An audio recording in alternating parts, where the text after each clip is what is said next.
تسقى من عين آنية ليس لهم طعام إلا من ضريع لا يسمن ولا يغني من جوع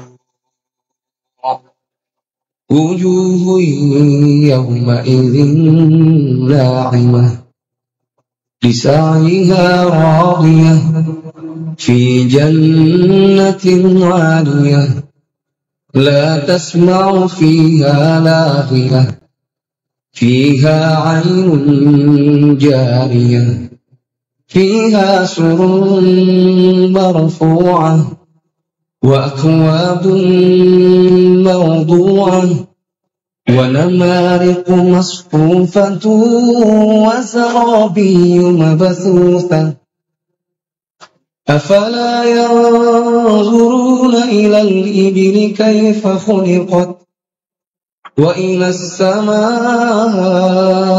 كيف رفعت وإلى الجبال كيف نصبت وإلى الأرض كيف سطحت فذكر إنما أنت مذكر لست عليهم بمسيطر إلا من تولى وكفر فيعذبه الله العذاب الأكبر إن إلينا إيابهم ثم إن علينا حسابهم بسم الله الرحمن الرحيم والفجر وليال عشر والشفع والوتر والليل إذا يسر هل في ذلك قسم لذي حجر ألم تر كيف فعل ربك بعاد إرم ذات العماد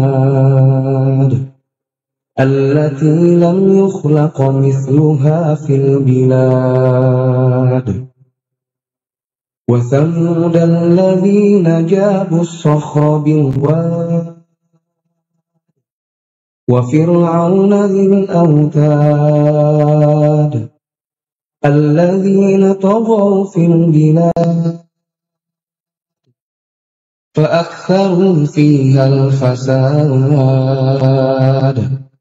فصب عليهم ربك سوط عذاب إن ربك لبالمرصاد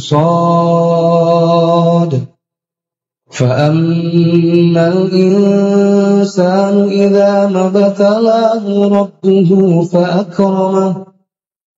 فأكرمه ونعمه فيقول ربي أكرمن وأما إذا ما ابتلاه فقدر عليه رزقه فيقول ربي كلا بل لا تكرمون اليتيم ولا تحاضون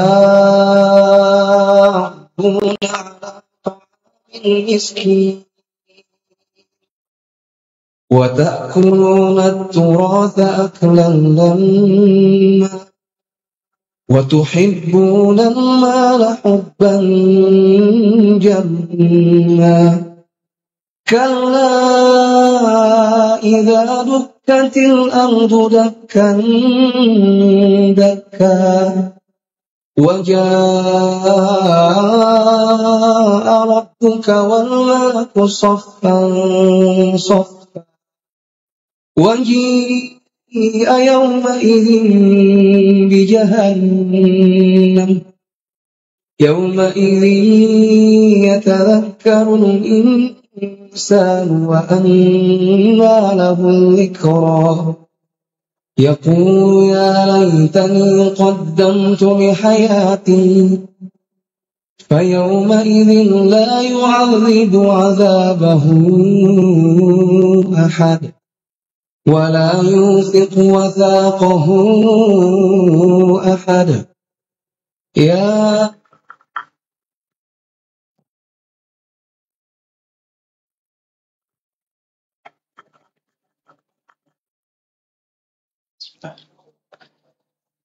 Assalamualaikum warahmatullahi wabarakatuh.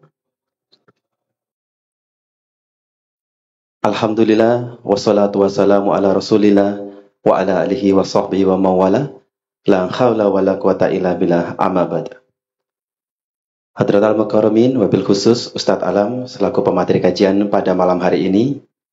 Yang terhormat Bapak dan Ibu jamaah rahimakumullah yang saat ini telah hadir secara tatap muka, baik panjenengan semua yang berada di rumah menyaksikan secara live channel YouTube kami Darul Ashfa TV, serta anak-anakku yang turut memeriahkan kajian pada malam hari ini.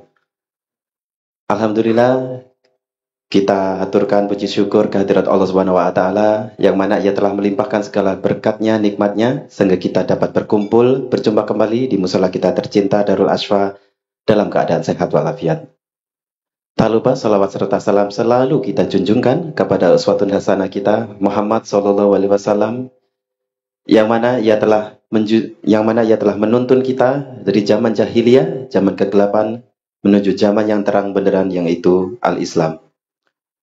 Bapak dan Ibu jamaah rahimakumullah, sebelum kita mulai kajian pada malam hari ini, kami Yayasan Darul Ashfa mengucapkan banyak-banyak rasa syukur dan terima kasih kepada panjenengan semuanya hamba Allah yang telah turut berpartisipasi mendukung segala program yang ada di Yayasan Darul Ashfa. Bagi panjenengan yang kersa untuk turut berdonasi, turut mendukung program-program kami, nantinya akan kami sebarkan informasi rekening-rekening dan beserta flyer donasi, yang mana panjenengan nantinya dapat menitipkan melalui rekening-rekening tersebut atau melalui para asatidz yang ada di Darul Ashfa. Nah, untuk itu, Bapak dan Ibu, mari kita sisihkan sebagian dari rezeki kita untuk mendukung program-program yang ada di Yayasan Darul Ashfa. Insya Allah kita semua akan mendapatkan keberkahan. Amin, amin, ya rabbal alamin. Baik, Bapak dan Ibu, jamaah rahimakumullah, telah hadir bersama kita Ustadz Alam, yang mana pada pertemuan sebelumnya, beliau telah membawakan materi kepada kita yaitu tentang hakikat syahadat.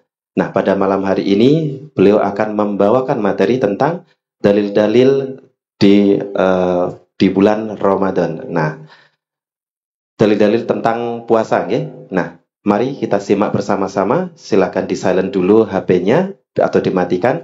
Nantinya akan disediakan sesi tanya jawab. Nah, maka dari itu siapkan nanti pertanyaan panjenengan. Untuk ibu-ibu bisa menitipkan pertanyaannya kepada EO Putri yang ada di sana, dan bapak-bapak bisa langsung mengacungkan tangan. Oke? Baik, Bapak dan Ibu, mari kita mulai kajian pada malam hari ini dengan bacaan basmalah bersama. Bismillahirrahmanirrahim. Kepada Ustadz Alam kami persilahkan.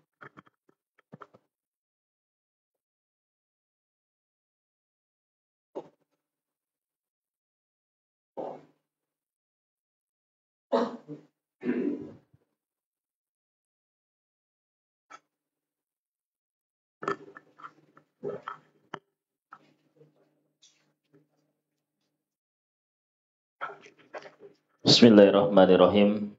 Assalamualaikum warahmatullahi wabarakatuh. Alhamdulillahi rabbil alamin, hamdan katsiran thayyiban mubarakan fih, kama yuhibbu rabbuna wa yardah. Ashhadu an la ilaha illallah wahdahu la syarikalah, wa ashhadu anna Muhammadan abduhu wa rasuluh sallallahu alaihi wasallam wa ala alihi wa sahbihi ajma'in, amma ba'd. Puji syukur kita panjatkan kehadirat Allah Subhanahu wa ta'ala atas limpahan rahmatnya, limpahan anugerahnya, sehingga pada malam hari ini kembali kita diberi kesempatan untuk menghadiri acara majelis ilmu, karena kewajiban kita untuk mencari ilmu agama itu jauh lebih penting daripada kewajiban kita untuk mencari makan.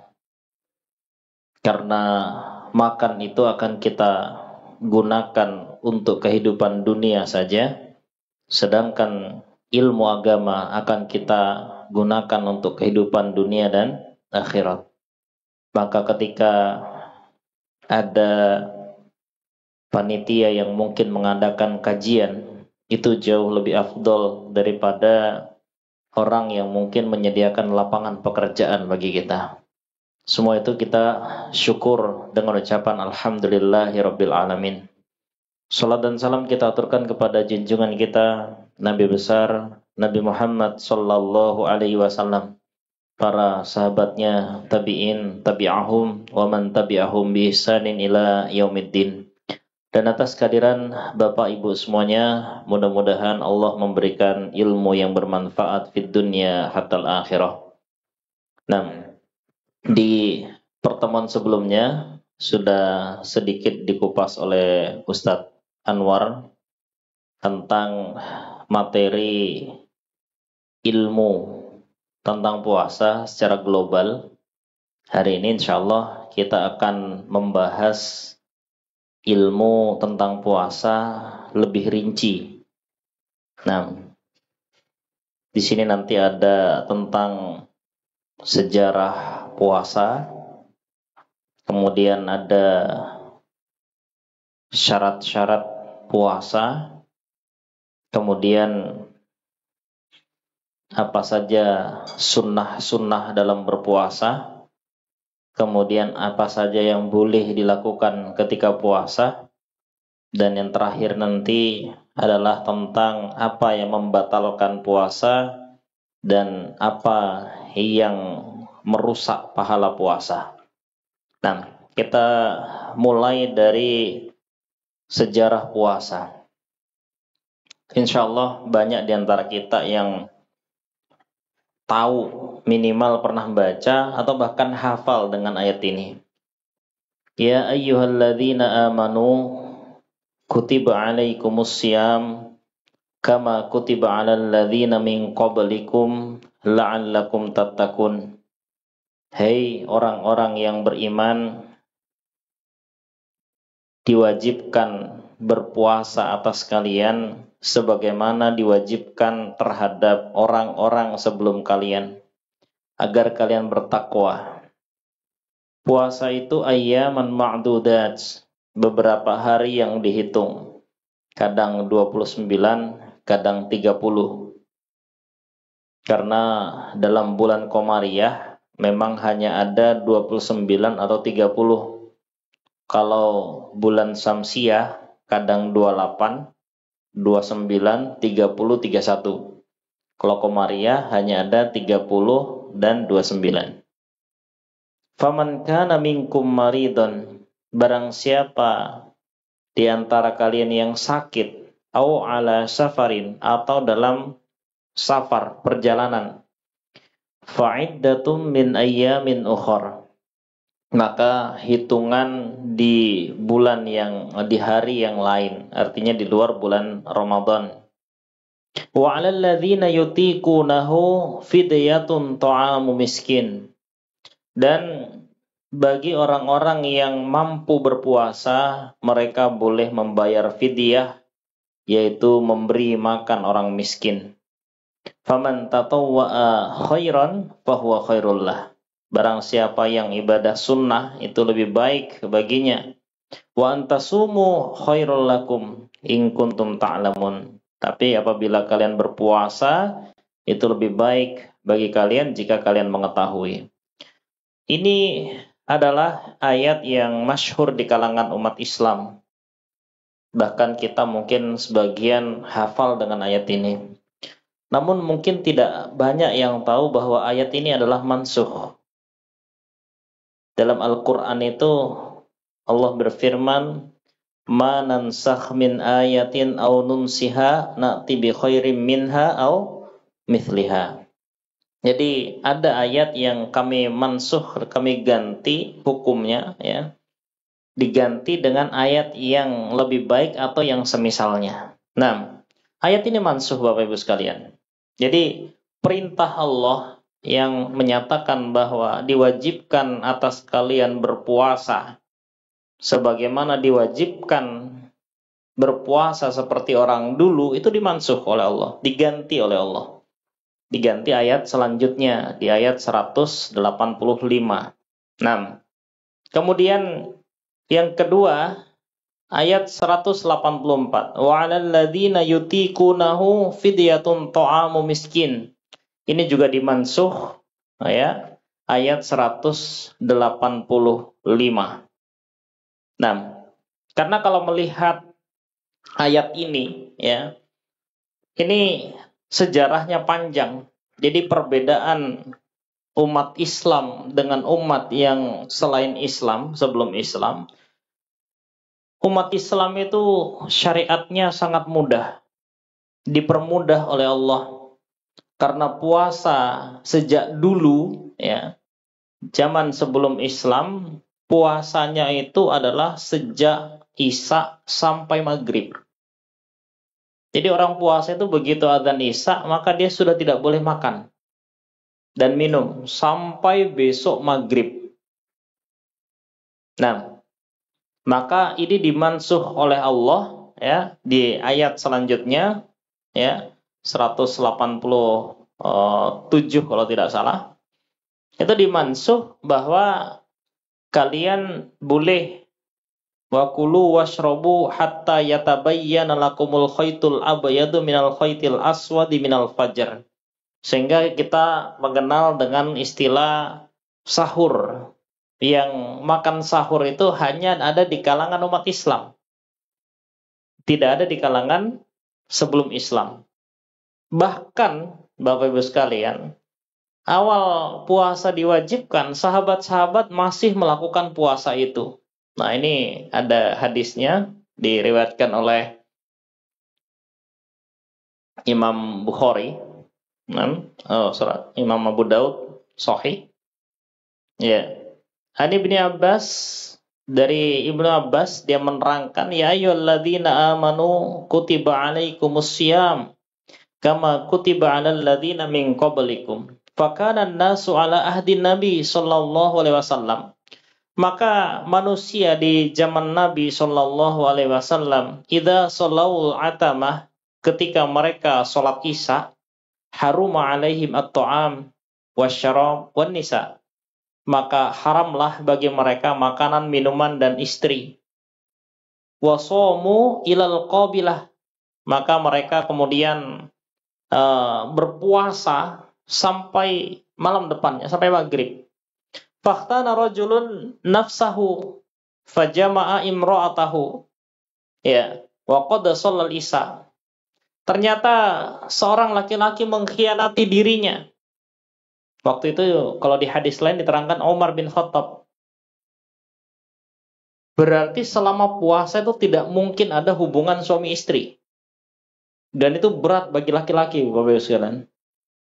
Laki-laki itu bertahan seminggu 2 minggu udah gak kuat itu. Kalau perempuan bisa bertahan sampai 4 bulan.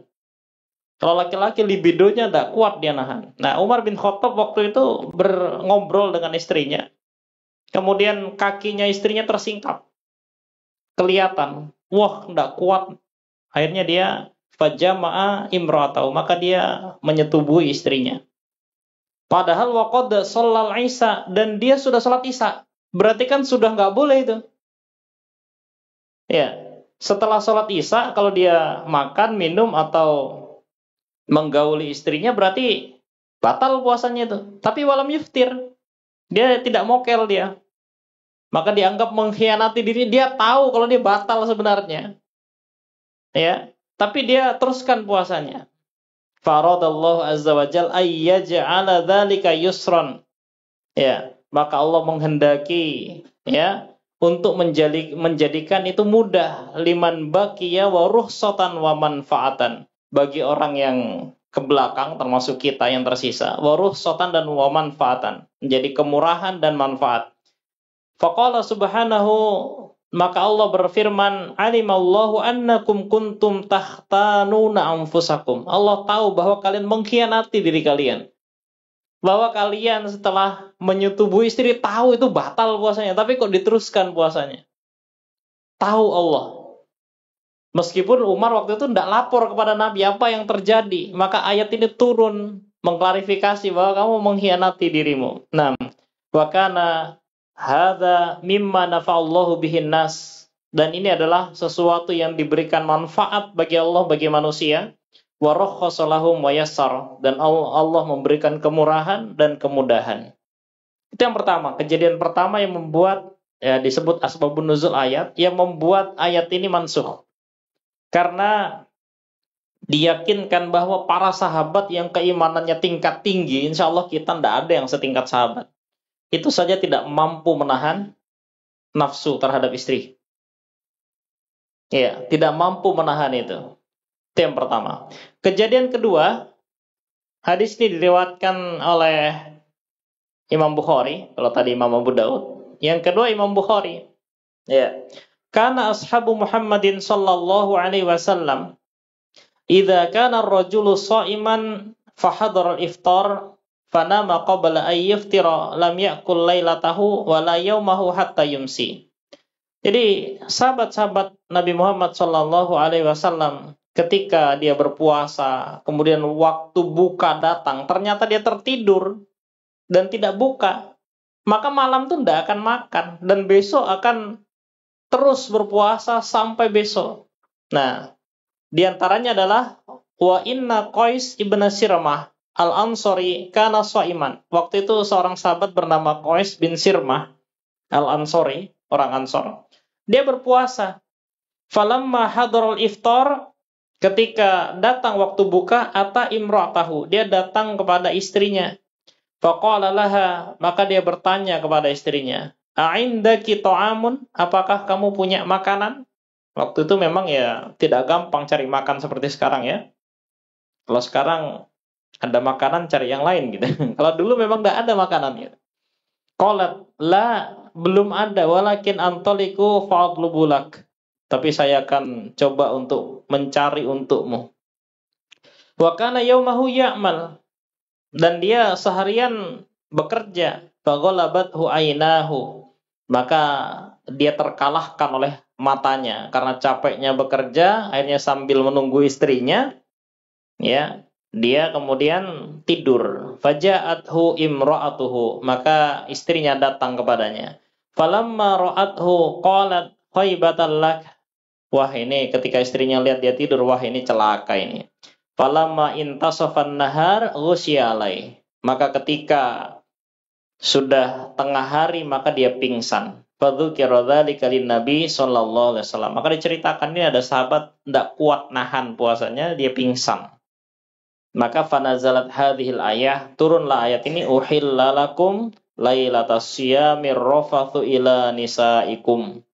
Maka turun ayat 187 yang di situ dihalalkan bagi kalian untuk rofas di malam hari, ya, untuk memberikan kemurahan bagi laki-laki yang tidak kuat menahan nafsu terhadap istri.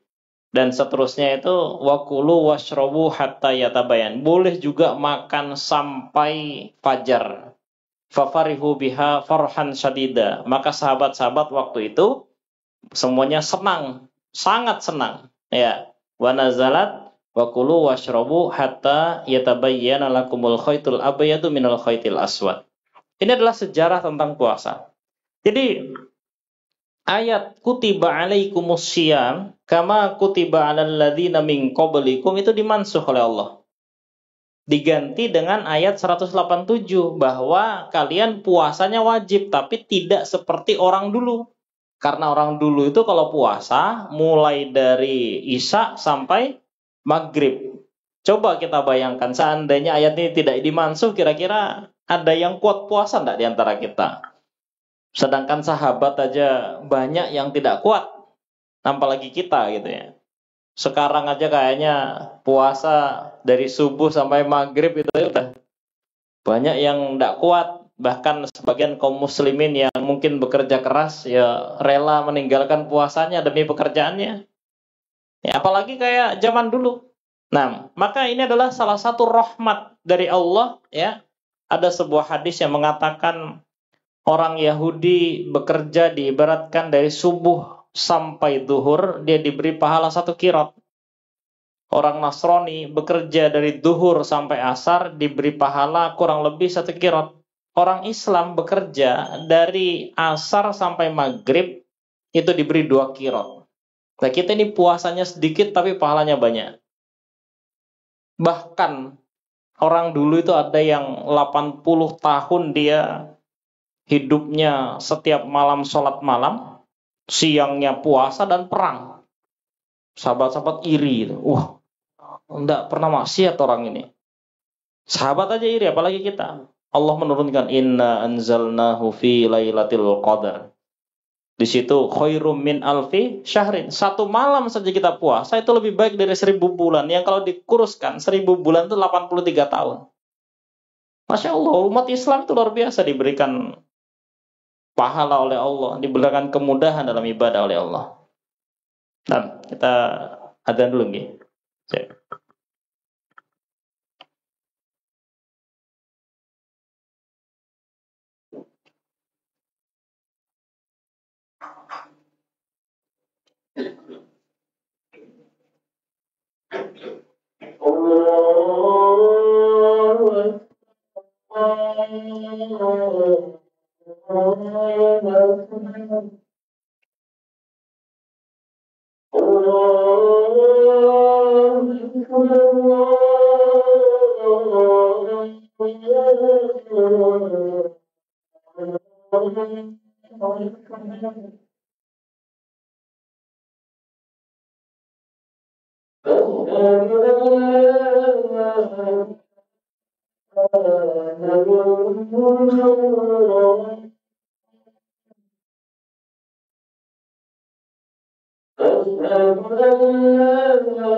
Nah, kita lanjutkan.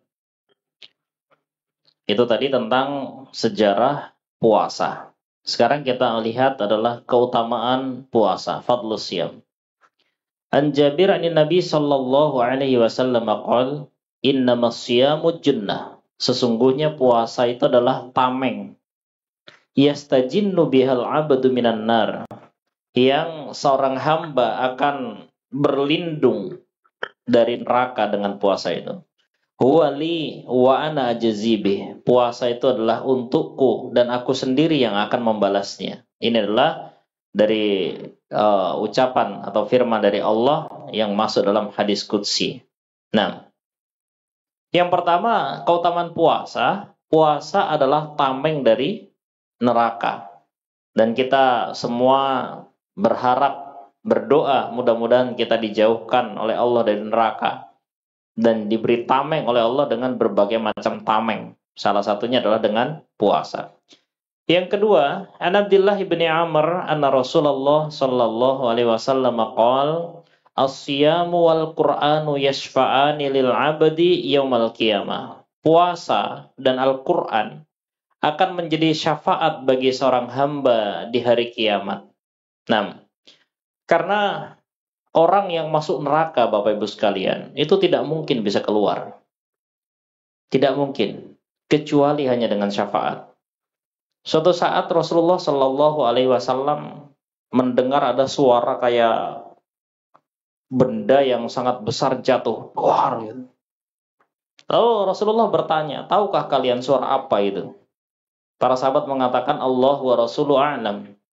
Maka Rasulullah mengatakan itu adalah batu atau gunung, ya, gunung batu yang dijatuhkan dari pinggir jurang neraka dan baru 70 tahun baru sampai di dasarnya. Bapak Ibu sekalian, pesawat yang tingginya berapa ratus kilometer dari atas itu nyampe ke bumi itu hanya dalam hitungan menit, nggak sampai sejam. Gunung yang mungkin lebih berat dari pesawat, ketika dijatuhkan dari jurang neraka, pinggir neraka, itu 70 tahun baru nyampe. Menandakan bahwa neraka itu adalah sesuatu yang sangat dalam dan tidak mungkin ada orang keluar dari sana kecuali dengan syafaat. Salah satunya adalah syafaat dari Rasulullah Sallallahu Alaihi Wasallam. Mudah-mudahan kita semua akan selalu mendapatkan syafaat. Nah, salah satunya lagi yang bisa menjadi syafaat itu adalah puasa dan Al-Quran.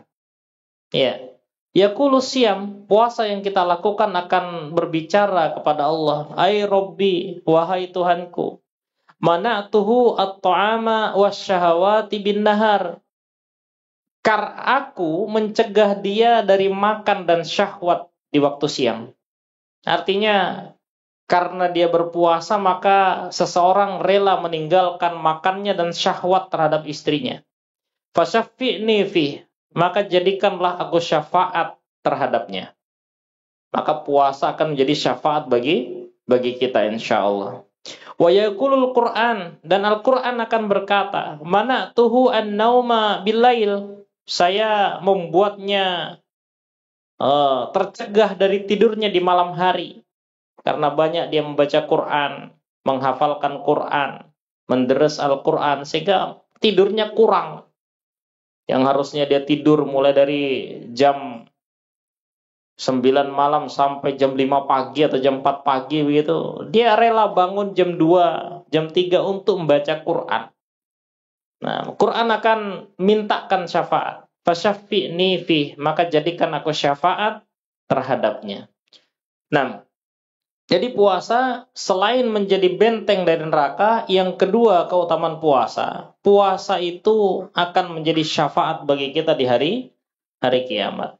Nah, selanjutnya Nabi Hurairah qala Rasulullah sallallahu alaihi wasallam, man shoma ramadhana imanan wa ihtisaban ghufira lahu ma taqaddama min dzambih. Ya, siapa saja yang berpuasa di bulan Ramadan karena iman dan karena mencari pahala, maka akan diampuni dosa-dosanya yang terdahulu. Berarti puasa selain sebagai tameng dari neraka, sebagai syafaat di akhirat, juga bisa sebagai penghapus dosa-dosa kita. Nah, ini adalah fadilah puasa. Bahkan ada sebuah hadis, ya, yang di sini kullu amali ibni Adam yudha'af, setiap amalan anak Adam akan dilipatkan di bulan puasa. Al hasanatu bi asyri amsalha ila sab'imi'atin di'fin. Satu kebaikan akan dilipatkan 10 kali lipat atau sampai 700 kali lipat. Ya, tergantung Allah. Ya, ila masya Allah, sampai sekehendak Allah. Maka tidak ada orang yang bisa masuk surga Allah dengan amalannya. Tapi semua masuk surga pasti karena rahmat Allah. Bahkan Nabi mengatakan mungkin kamu bersedekah dengan separuh kurma, namun akan dilipat gandakan Allah sehingga sedekahmu di mata Allah itu sebesar gunung Uhud. Ya, karena sebanyak apapun sedekah kita tidak mampu. Ya, sebanyak apapun ibadah kita tidak mampu, tidak cukup. Ada seorang di zaman Bani Israel yang ibadah selama 500 tahun, tidak pernah maksiat, dan minta matikan aku dalam keadaan sujud. Dimatikan dalam keadaan sujud. Aku ingin masuk surga karena ibadahku. Maka kata Allah, masuklah kamu ke surga karena rahmatku. Dia menolak, akhirnya ingin dimasukkan neraka. Begitu mau dimasukkan neraka, baru kemudian, kalau gitu saya mau ya Allah. Oleh Allah ditunjukkan bahwa ibadahmu selama 500 tahun, itu kalau ditimbang di mizan, itu seimbang dengan satu bola matamu. Satu nikmat bola mata itu imbang dengan ibadahnya 500 tahun. Lah kalau ibadah kita kira-kira ya imbang dengan bagian tubuh mana kira-kira? Nggak ada imbangnya belas. Maka kemudian di situ dilipat gandakan oleh Allah dari 10 kali lipat sampai 700 kali lipat sampai ila masya Allah, sekehendaknya Allah. Nah, yaqulullah, Allah berfirman, illa saum, kecuali puasa. Khusus puasa, fa innahu li wa ana jazibih. Khusus puasa itu tidak dicatat dan dilipatkan oleh malaikat, ya, langsung diberikan kepada Allah dan Allah sendiri yang akan membalas. Masya Allah, ini adalah satu ibadah yang luar biasa ketika seorang puasa, sehingga puasa itu membuat seseorang betul-betul dekat dengan Allah. Bahkan sampai Rasulullah bersabda, ya, thalathatun la taruddu da'watuhum. Ada 3 orang yang tidak akan ditolak doanya. Ya. Yang pertama al-imamul adil was-shaimu hatta yuftir. Orang yang imam yang adil satu, yang kedua as-shaim hatta yuftir. Orang yang berpuasa sampai dia buka. Selama dia puasa sampai waktu buka, itu adalah waktu mustajab doa. Apapun yang diminta pasti dikabulkan oleh Allah Subhanahu wa ta'ala. Meskipun cara Allah mengabulkan dalam hadis yang lain itu ada 3. Ada yang dikabulkan langsung sesuai keinginan, karena itu yang terbaik bagi Allah, menurut Allah. Ada yang diganti dengan yang lebih baik menurut Allah. Ada yang ditunda sampai hari kiamat. Itu, tapi pasti dikabulkan, pasti makbul. Nah, ini adalah fadilah puasa. Jadi yang pertama tadi, fadilah puasa menjadi tameng dari neraka. Yang kedua menjadi syafaat di hari kiamat. Yang ketiga itu adalah menjadi penghapus dosa. Yang keempat, puasa itu membuat amalan kita dilipatkan dan dibalas langsung oleh Allah. Yang ketiga, puasa membuat doa kita menjadi makbul. Doa kita menjadi makbul. Dan yang terakhir, ya, dalam hadis yang diriwayatkan oleh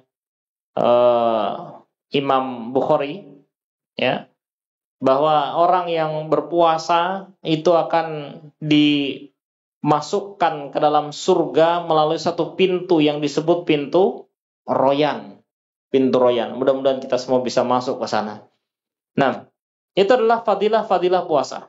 Sekarang kita masuk ke materi berikutnya tentang syurutus syiyam, syarat-syarat berpuasa. Yang pertama, syarat orang yang berpuasa adalah An Ibnu Umar radhiyallahu anhuma qala Rasulullah sallallahu alaihi wasallam, Bunyal Islamu ala khamsin, syahadati an la ilaha illallah wa anna Muhammadan Rasulullah wa iqamis shalah wa itaiz zakah wal hajj wa shaumi Ramadan. Kata wa shaumi Ramadan ini berarti termasuk rukun Islam. Sehingga yang wajib puasa itu adalah umat Islam. Kalau kok ada orang non-muslim yang kemudian dia menghormati orang Islam, kemudian dia ikut puasa, maka itu tidak sah puasanya. Ya, tidak sah puasa. Kenapa? Karena salah satu syarat puasa dia harus muslim dulu. Bisa dipahami ya? Satu muslim dulu. Yang kedua, an Aisyah ni Nabi sallallahu alaihi wasallam qol rufi'al qalamu an thalathin. Bahwa pena diangkat dari 3 keadaan. Ya. Diangkat maksudnya tidak ditulis. Anin naim hatta yastaiqidho. Orang yang tidur sampai dia bangun, termasuk orang yang koma di sini. Wa anis shaghir hatta yakburo. Dan dari anak kecil sampai dia balik. Wa anil majnun hatta yaqil au yufiqo. Dan dari orang gila sampai dia berakal atau dia sadar. Jadi syarat puasa yang kedua dia harus akil, kemudian balik. Akil ini berakal normal, ya. Balik ini sampai pada usianya. Kalau misalnya dia akil saja, ya, anak ini pinter tapi belum balik, maka dia belum wajib puasa. Kalaupun puasa, maka itu sudah jadi kefadolan untuk orang tuanya. Atau dia balik saja, umurnya sudah 30 tahun tapi tidak normal akalnya, maka ini juga tidak menjadi wajib puasa. Jadi Islam, akil, balik. Dan yang terakhir syaratnya di sini adalah orang itu dalam kondisi bermukim. Ya. Qala Rasulullah, innallaha wada'a 'anil musafir nisfas sholati was shaum. Sesungguhnya Allah meletakkan ya terhadap musafir separuh ya dari puasa dan sholat. Kalau sholat itu yang diletakkan separuh, yang 4 jadi 2. Kalau puasa diletakkan kewajibannya boleh diganti di waktu yang lain. Wa anil hubla wal murdi. Dan dari orang yang hamil dan menyusui. Nah, jadi orang yang berpuasa selain muslim, kemudian dia akil balik, dia juga harus sehat dan bermukim di bertempat. Kalau dia musafir maka ada kemurahan. Kalau misalnya dia tidak mampu untuk berpuasa dalam perjalanan, dia boleh buka dan ganti di hari yang lain. Atau dalam kondisi sakit maka dia tidak wajib berpuasa. Diletakkan oleh Allah, diganti nanti kalau dia sudah sehat. Nah, itu adalah syarat-syarat puasa. Sekarang kita lihat tentang sunnatus syam. Sunnahnya berpuasa. Sami'tu Anas bin Malik radhiyallahu anhu qala an-nabiy sallallahu alaihi wasallam tasahharu fa inna fis sahuri barakah. Sahurlah kalian. Ini perintah dari Rasulullah. Karena sesungguhnya di dalam sahur ada barakah, banyak kebaikan. Seperti yang saya katakan tadi bahwa ya sahur itu membuat seseorang berbeda antara umat Islam dengan umat non Muslim. Maka diusahakan sahur. Nah, kalau Rasulullah sallallahu alaihi wasallam as-sahuru akluhu barakah. Makan sahur itu barakah. Fala tad'uhu, maka janganlah kalian tinggalkan. Walau ayyajra ahadukum jur'atan min ma, meskipun kalian hanya minum seteguk air. Jadi kalau memang tidak sempat ya, jadi sahur tuh tidak harus makan nasi pecel sak piring. Kalau memang sempatnya ternyata hanya minum seteguk air di waktu sahur, itu sudah bisa dikatakan sahur. Atau makan roti atau makan kurma, itu sudah termasuk sahur. Nah, fa innallaha azza wa jalla wa malaikatahu yusholluna 'alal mutasahhirin. Maka sesungguhnya Allah memberikan rahmat kepada orang yang sahur. Malaikat-malaikat mendoakan rahmat pada orang yang sahur. Nah, kemudian yang kedua, la yazalun nasu bi khairin ma'ajjalul fitr. Tidak henti-hentinya manusia dalam kebaikan selama dia cepat-cepat untuk buka. Begitu waktu buka, ya, itu segera buka. Jangan sampai ditunda sholat dulu.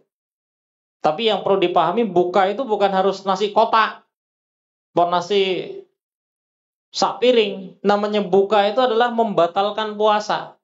Makanya kalau di Indonesia ada istilah takjil. Berasal dari kata ajjala yu'ajjilu takjil itu.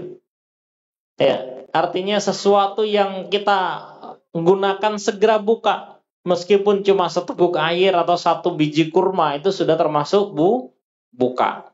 Termasuk yang mau adzan ya minum dulu ya, kemudian adzan. Jangan sampai wah aku tak adzan, habis adzan kemudian dia tunggu komat, habis komat kemudian dia sholat, habis sholat sunnah, zikir, nanti jam 8 baru makan. Sunnahnya sahur itu segera buka. Buka puasa segera buka. Yang agak banyak ini dikerjakan oleh umat Islam. Ada Nabi sallallahu alaihi wasallam kana idza aftara qala Allahumma lakasumtu ala rizqika aftartu. Ini kan doa yang familiar ya. Kalau kita buka puasa kita baca Allahumma lakasumtu wa ala rizqika aftartu. Ngeten nggih? Nah, ini adalah hadis yang diriwayatkan oleh Imam Abu Daud dan sanadnya dhaif. Hadis ini adalah hadis yang dhaif. Ya, adapun yang hasan yang boleh dipakai, yang atas sebenarnya boleh dipakai. Cuman yang lebih baik itu adalah hadis masih Abu Daud juga, hadis sebelumnya yaitu zahaba dhama'u wa batallatil uruqu wa thabatal ajru insyaallah. Ini adalah yang lebih hasan dalilnya daripada menggunakan Allahumma lakasumtu. Itu adalah sunnahnya. Sunnah selanjutnya adalah qala Rasulullah sallallahu alaihi wasallam man fattara sha'iman kana lahu mithlu ajrihim min ghairi an yanqusa min ujurihim syai'a. Barang siapa yang memberi buka orang yang berpuasa, ya, maka baginya pahala mereka tanpa mengurangi pahala mereka. Jadi, misalnya ada orang puasa kita beri untuk buka puasa takjil, maka kita akan mendapatkan pahala puasanya orang itu tanpa mengurangi pahala puasanya dia. Dia tetap berpuasa dan tetap dapat pahala. 6. Materinya agak panjang nggak apa-apa nih. Oke. Soalnya banyak, ini ada 9 lembar. Ini saya skip yang penting-penting saja. Tidak semua saya baca. Mubahus siyam, yang boleh dalam berpuasa. Laula ana syukka ala ummati au ala nasi la amartuhum bisiwak ma'a kulli salat. Seandainya saya tidak memberatkan umatku atau atas manusia, maka akan kuperintahkan mereka untuk bersiwak. Ya, kalau sekarang ya kurang lebih dengan gosok gigi gitu. Ma'a kulli salat, untuk setiap salat. Ini menunjukkan termasuk seseorang yang berpuasa boleh bersiwak. Nah, boleh bersiwak. Kemudian yang kedua, an Jabir bin Abdullah an Umar bin Al-Khattab qala hashastu yauman faqabbaltu wa ana shaimun. Suatu saat saya itu tidak kuat sehingga saya mencium istri saya dan saya berpuasa. Fa ataitu an-nabiy sallallahu alaihi wasallam faqultu, maka saya datang kepada Nabi dan berkata, "Sona'tu al-yauma amran 'aziman." Saya hari ini berbuat perkara yang besar, yaitu qabbaltu wa ana shaimun. Saya mencium istri saya dan saya puasa. Faqala Rasulullah sallallahu alaihi wasallam, "Ara'aita law tamadmadta bima'in wa anta shaim?" Bagaimana pendapatmu kalau kamu itu kumur-kumur dengan air dan kamu itu puasa? Qultu, maka aku berkata, "La ba'sa bidzalik." Kalau kumur-kumur ya tidak apa-apa. Faqala Rasulullah sallallahu alaihi wasallam, "Fa fima, lalu kenapa?" Artinya orang mencium dengan orang kumur-kumur itu sama, nggak ada dosanya. Tidak menyebabkan puasa itu menjadi batal. Ya, jadi kalau mencium istri dalam kondisi puasa itu tidak ada pengaruhnya, boleh-boleh saja. Tapi kalau istrinya orang ya haram itu. Puasa dengan tidak puasa apa nggak haram itu. Ini kalau istrinya sendiri dalam kondisi puasa dicium tidak apa-apa. Nah, yang ketiga, anna Rasulullah sallallahu alaihi wasallam ihtajama wa huwa shaim.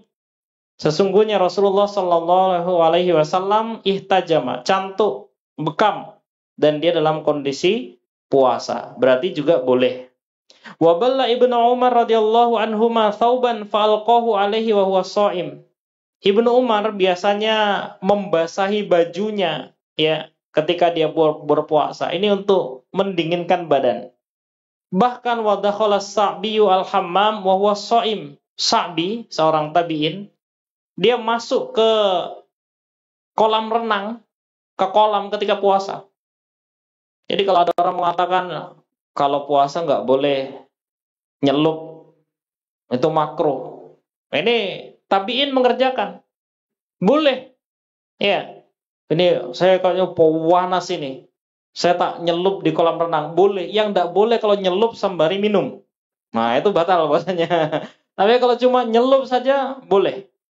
Nah, wa qala Ibnu Abbas la ba'sa ayyatato amal kidra awisyai. Kata Ibnu Abbas, ini adalah seorang ahli tafsir, masih sahabat Nabi yang paling agung juga. Tidak apa-apa apabila seseorang mencicipi masakan. Nyicip bukan makan, bukan nyantap. Nek nyicip itu hanya di lidah, ya. Setelah dirasakan, oh ini asinnya pas atau tidak, kemudian dibuang. Karena yang membatalkan puasa itu kalau sudah masuk ke tenggorokan. Tapi nek saya nyicip, enak ya terus, piring itu enggak nyicip itu, makan itu namanya. Atau nyantap, 1 sendok tapi masuk ke mulut, masuk ke tenggorokan, itu batal puasanya. Tapi kalau nyicip saja hanya di lidah, itu tidak membatalkan puasa. Nah, ini dari Ibnu Abbas. Ya. Wa qala al-Hasan la ba'sa bil madmadah wa tabarrudi lis-shaim. Al-Hasan adalah imam dari guru dari Imam Bukhari. Dia mengatakan tidak apa-apa seseorang itu berkumur-kumur dan mendinginkan badan ketika puasa. Kalau sekarang prakteknya yang di kalangan Indonesia biasanya ngambil gayung itu, penuhi gayung terus taruh di rambut ya. Nanti akan keluar air dikit-dikit, dem. Mendinginkan kita. Ya, itu boleh. Wa qala Ibnu Mas'ud. Ya, Ibnu Mas'ud mengatakan idza kana yaumus shaumi ahadikum falyusbih dahinan mutarajjilan. Ya, ketika salah satu kalian puasa, maka hendaklah pagi-pagian dalam keadaan dahinan mutarajjilan. Ya, kalau sekarang maca istilahnya.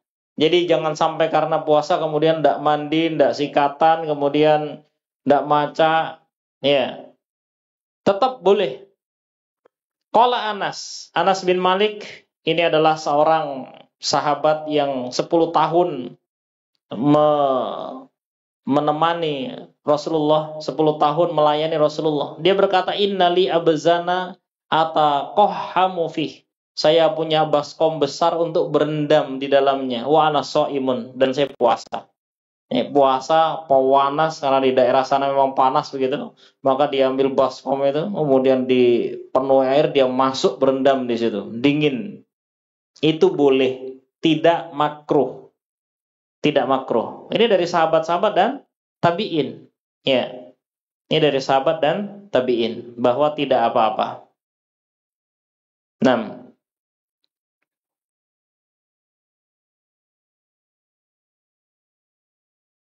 Anna Abu Bakar haddatsahu anna Marwan arsalahu ila Ummi Salamah radhiyallahu anha yas'alu anir rajul yusbihu junuban.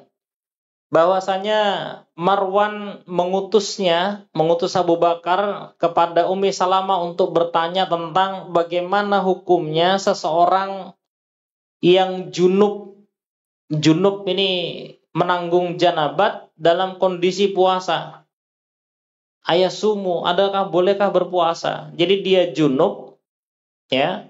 Junub itu keluar sperma, baik dengan cara nyata atau tidak nyata, misalnya mimpi, itu junub.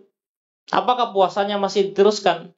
Faqalat, maka berkata Ummi Salamah, kana Rasulullah sallallahu alaihi wasallam yusbihu junuban min jima la min hulumin wala yuftiru wala yaqdi.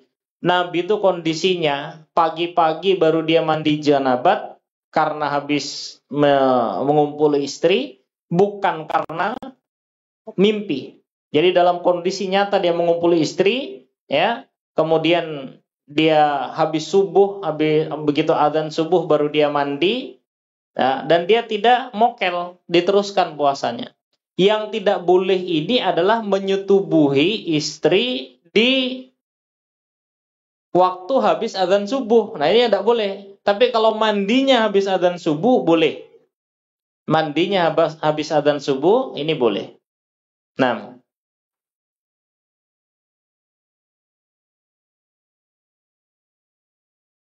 ya, itu adalah beberapa hal yang diperbolehkan di dalam puasa. Bagian terakhir, nawaqidus siyam wa afsadus siyam, hal-hal yang membatalkan puasa. Yang pertama, Nabi Hurairah radhiyallahu anhu anin Nabi sallallahu alaihi wasallam qala, "Idza nasiya fa'akala wa syariba falyutimma shaumahu fa innama atama'ahu Allahu sawasaqahu." Ketika seseorang lupa lalu dia makan dan minum, maka hendaklah dia menyempurnakan puasanya. Jadi kalau misalnya makan dan minum ini membatalkan puasa kalau memang sengaja. Tapi kalau lupa, bukan pura-pura lupa ya, lupa, maka dia supaya menyempurnakan puasanya. Itu berarti adalah makanan dan minuman yang diberikan oleh Allah. Berarti puasa ya, yang membatalkan puasa yang pertama adalah makan dan minum, termasuk pengganti-penggantinya seperti infus, itu kan pengganti makan dan minum. Itu juga membatalkan puasa. An Nabi Hurairah qala Rasulullah sallallahu alaihi wasallam, "Man dzara'ahu qai'un wa huwa shaim, falaisa alaihi qada wa nistasqa'a falyaqdi." Siapa saja yang terkalahkan oleh muntah dan dia dalam kondisi puasa, maka tidak perlu membayar. Tapi kalau dia sengaja muntah, maka dia harus membayar. Berarti yang membatalkan puasa selain makan dan minum adalah muntah dengan sengaja. Kalau muntahnya tidak sengaja, tidak ada keinginan muntah tapi dia kalah dengan kondisi tubuhnya, maka puasanya tidak batal. Nah, kemudian untuk perempuan, ini khusus perempuan, alaysa idza hadat lam tusolli wa lam tasum. Bukankah ketika perempuan itu haid, maka dia tidak sholat dan tidak puasa? Menunjukkan haid juga membatalkan puasa. Nah, kemudian surat Al-Baqarah tadi, uhilla lakum lailatas siyamir rafathu ila nisaikum hunna libasul lakum wa antum libasul lahun. Ya, di sini menunjukkan bahwa bersetubuh ya suami istri itu juga membatalkan puasa. Nah, kemudian yang paling berat ini adalah afsadus siyam. Hal-hal yang merusak puasa tapi tidak membatalkan. Jadi puasanya tidak batal tapi pahalanya rusak, habis. Ya. Bisa habis. An Nabi Hurairah qala Rasulullah sallallahu alaihi wasallam, "Rubba shaimin laisa lahu min siyami ilal ju'." Kadang-kadang orang berpuasa tidak ada yang dia dapatkan kecuali lapar. Berarti tidak dapat pahala. Habis pahalanya. Wa rubba qaimin laisa lahu min qiyamihi illa sahar. Dan kadang-kadang orang yang berdiri, maksudnya sholat tarawih, sholat malam, tidak mendapatkan apa-apa dari berdirinya kecuali capek dan melek gitu ya. Nah, berarti menunjukkan ada beberapa hal yang membuat pahala puasa kita itu berkurang bahkan habis. Tapi puasanya secara dalil tidak batal. Salah satunya, man lam yada qaula zur wal amala bih falaisa lillahi hajatun fi ayyada ta'amahu wa syarabah. Barang siapa yang tidak meninggalkan ucapan dusta dan amalan dusta, maka tidak ada keperluan bagi Allah ketika dia meninggalkan makan dan minumnya. Artinya Allah tidak akan memberi dia pahala. Jadi salah satu yang menghilangkan pahala puasa tapi tidak membatalkan itu adalah ucapan dusta dan perbuatan dusta. Kalau di yang hadis yang lain termasuk diantaranya adalah suka ngerasani tetangganya dan sebagainya. Nah, yang terakhir, laisa siyamu minal akli wasyurbi, innamas siyamu minal lawi warrafath. Puasa bukan hanya menahan makan dan minum, tapi juga menahan lawi dan rafas. Lawi itu sesuatu yang tidak bermanfaat, sedangkan rafas itu adalah sesuatu yang mengarah pada porno. Nah, Meskipun sama istrinya juga tidak boleh rofas.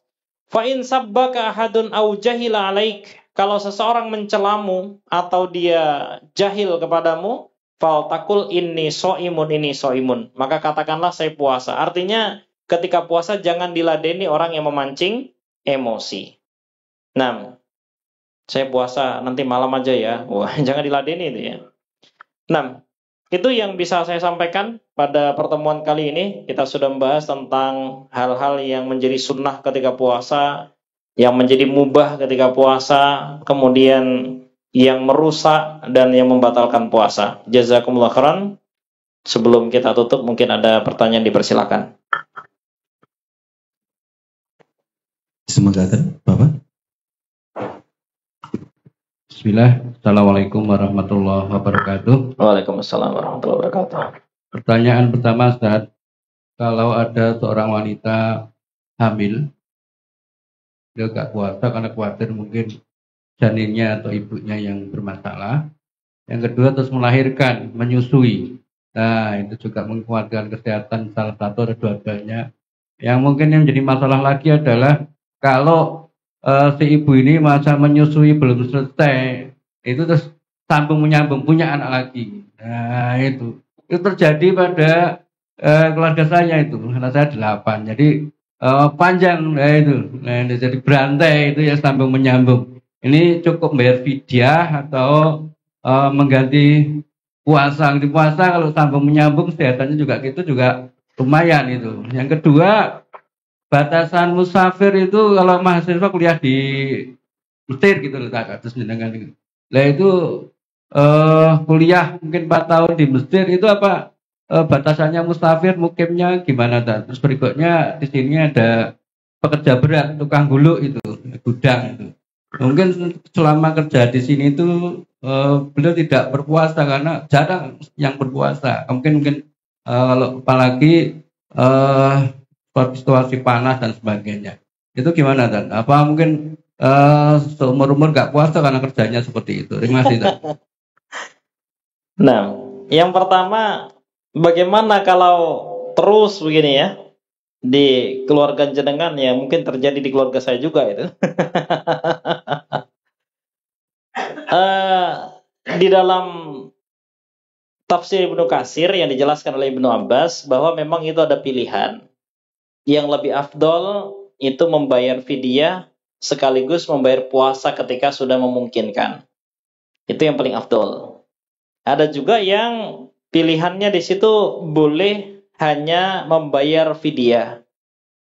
Namun yang lebih dikuatkan lagi, selama dia masih mampu untuk membayar puasa, maka dia membayar puasa sak mampunya. Nah, jadi pemahaman 3 hal itu bisa dipilih salah satunya, dan itu insya Allah kondisinya tergantung kita yang mengetahuinya.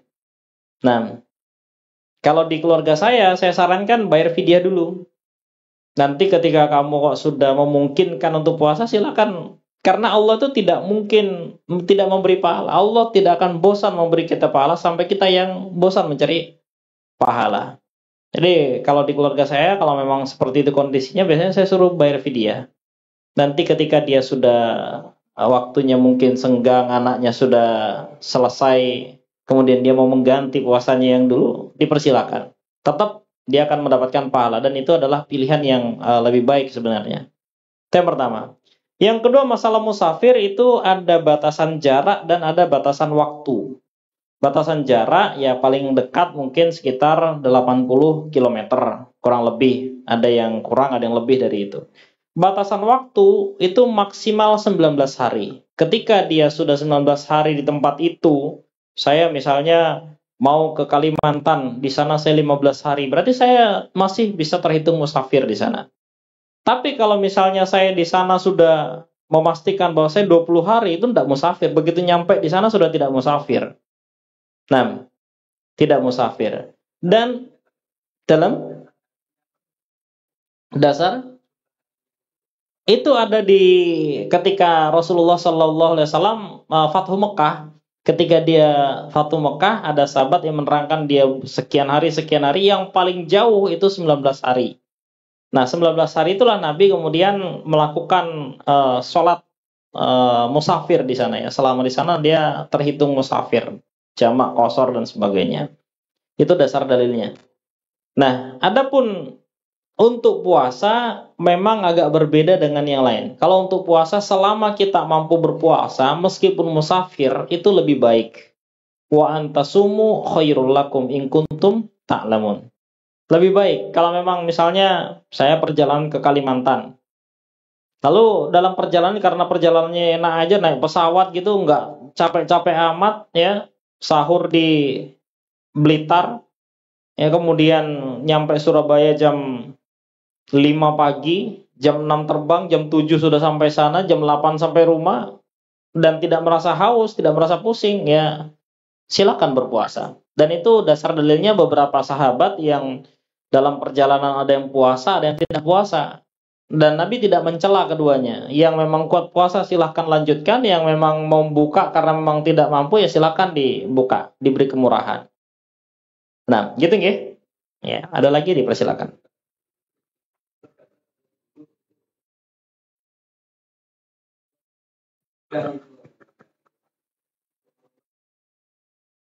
Saya belum pernah mendengar ada dalil yang membolehkan untuk tidak puasa. Karena sahabat yang pingsan tadi ini memang kerjanya sebagai buruh. Ya, dia kerja seharian, tertidur ketika waktu sahur, besok kerja lagi terus pingsan. Kalau yang sekarang buruh makanya dia terus tidak puasa, saya belum pernah mendengar ada rukhsah atau kemurahan. Anton ya? 6. Monggo. Yang lainnya, Bapak-bapak, apakah ada titipan pertanyaan dari jamaah yang online dulu, Ustaz? 6, tafadhol. Bismillah. Ustaz, mana yang lebih mulia ketika kita mengirim kurma ke masjid-masjid saat menjelang berbuka untuk iftar, atau membagikan beras kepada tetangga atau keluarga kita yang kita tahu bahwa beliau itu sholatnya atau puasanya itu belum baik, Ustaz? Yang lebih mulia memberi iftar atau sedekah gitu ya. Dalam berpahala itu, ibadah sunnah itu masing-masing punya kefadolan yang berbeda. Dan kefadolan yang berbeda itu tidak harus kita bandingkan.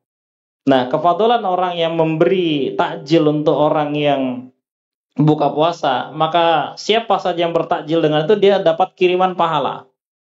Adapun kefadolan kita sedekah makanan itu juga ada kefadolannya yang berbeda. Sehingga kalau saya tanya misalnya, mending mana sholat rawatib dengan sholat duha?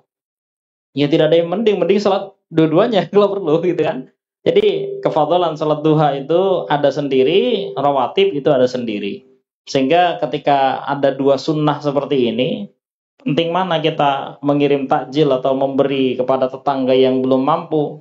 Maka saya katakan dua-duanya penting dan tergantung kita memilih yang mana kira-kira. Syukur-syukur bisa dua-duanya. Ngerti? Ya. Silakan.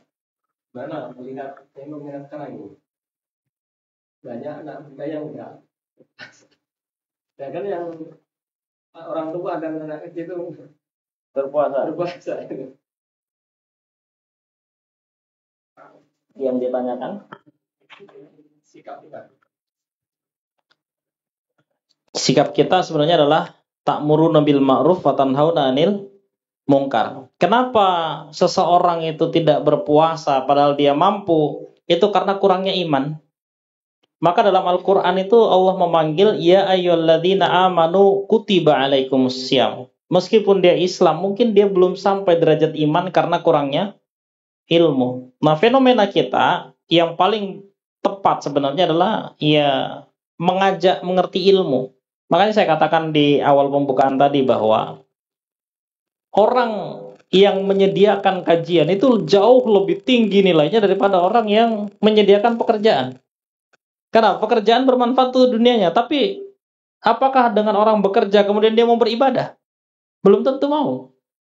Nah, maka kepentingan kita cari ilmu itu jauh lebih tinggi daripada kepentingan kita mencari makan.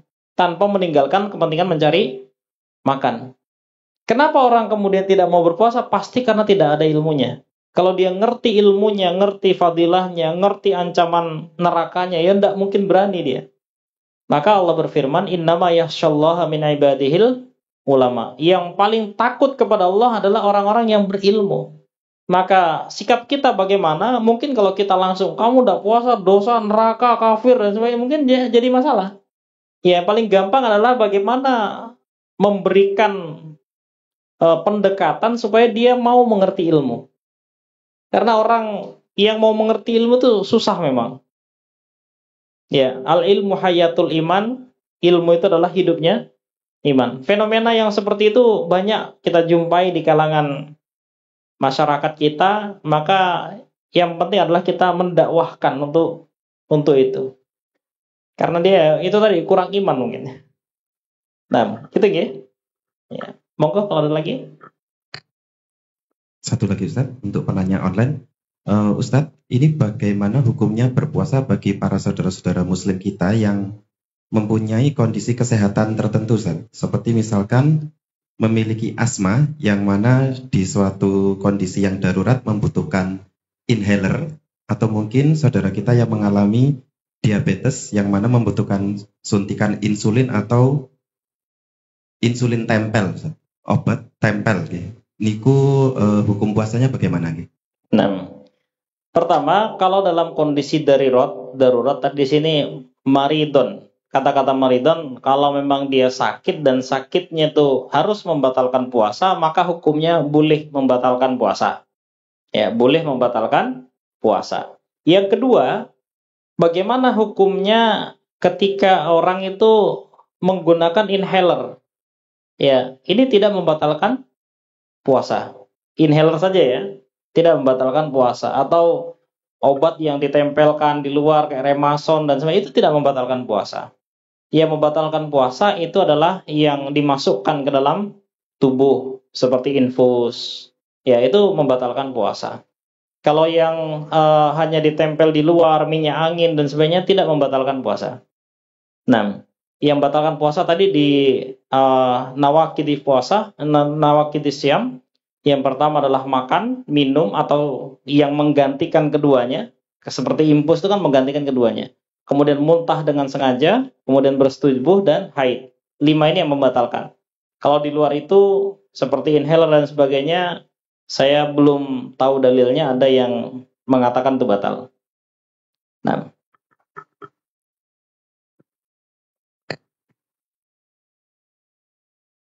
Cukup ya? Jazakumullah khairan. Mudah-mudahan Allah beri manfaat dan barokah. Kalau misalnya ada penyampaian saya yang mungkin kurang pas dan jenengan menemukan dalil yang lebih sahih, maka silakan ikuti yang lebih sahih itu dan tolong ingatkan penyampaian saya yang mungkin kurang pas, agar kita tetap bersama-sama di dalam ridhonya Allah. Banyak kekeliruan, mohon maaf yang sebesar-besarnya. Kita tutup dengan doa. A'udzubillahi minasyaitonirrajim. Bismillahirrahmanirrahim. Alhamdulillahirrabbilalamin. Allahumma sholli ala Muhammad wa ala ali Muhammad kama shollaita ala Ibrahim wa barik ala Muhammad wa ala ali Muhammad kama barakta ala Ibrahim fil alamin innaka Hamidum Majid. Rabbana dhalamna anfusana wa illam taghfir lana wa tarhamna lanakunanna minal khasirin. Rabbana la taj'alna fitnatan lil qaumidz zalimin wa najjina bi rahmatika minal qaumil kafirin. Rabbana atina fid dunya hasanah wa fil akhirati hasanah wa qina adzabannar. Wa sallallahu ala Muhammad wa ala ali Muhammad walhamdulillahirabbil alamin. Demikian dari saya. Assalamualaikum warahmatullahi wabarakatuh.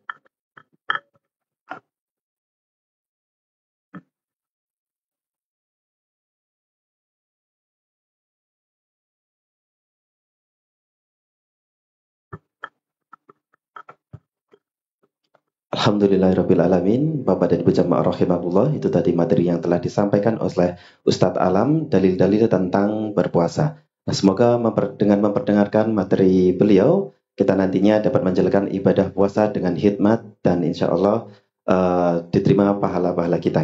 Amin, amin ya rabbal alamin. Bapak dan Ibu jamaah rahimahullah, sebelum kita tutup kajian pada malam hari ini, informasi untuk kajian berikutnya yaitu memasuki di bulan Ramadan. Kajian di Majelis Taklim Darul Aswa akan dilaksanakan pada Ahad pagi pukul 10:30 di tanggal 2 Ramadan atau 2 Maret 2025 nantinya, yang nantinya akan diisi oleh Ustadz kita dari Kediri, yaitu Ustadz Hatta. Nah, maka dari itu Bapak dan Ibu, mari ajak putra-putri kita, tetangga kita, sahabat kita, dan saudara kita untuk menyimak kajian di Majelis Taklim Darul Asra. Nah, insya Allah kita semua akan mendapatkan keberkahan. Amin, amin, ya rabbal alamin. Baik, Bapak dan Ibu jamaah rahimahullah, saya sebagai pembawa acara mohon maaf yang sebesar-besarnya. Apabila ada salah kata, lupa maupun khilaf, mohon dimaafkan. Wabillahi taufiq